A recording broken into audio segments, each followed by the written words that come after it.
Busy o productive? May difference yan, anak. Hindi naman kasi ako marunong mag-delegate noon. Lahat ako. Feeling ko noon, mas tipid kung ako lahat. At saka, nahihiya akong mag-delegate. Pero, mali pala anak. Nakakapagod, kaya binago ko lahat. Una, nag-time audit ako for 1 week. Nagulat ako. 40% pala ng oras ko na pupunta sa trabaho na paulit-ulit. Na pwede namang i-delegate. Imagine mo yan. Halos kalahating araw na sasayang. That's why nilista ko ang aking mga tasks to delegate, tasks to automate, at saka tasks to eliminate.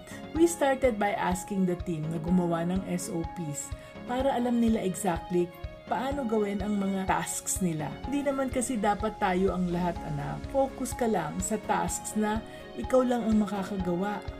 Gaya ng business strategy at relationship building with key clients.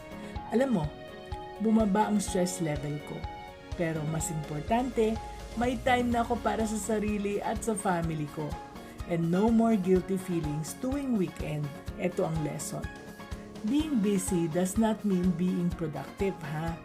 Minsan, ang dami nating ginagawa pero hindi naman tayo kumikita ng more than the usual. Time is your precious resource, anak. Kaya, invest in systems. Invest in people, and most importantly, invest in yourself by learning to work smarter, not just harder. Ganyan dapat. Para tayo'y business-minded Pinoy.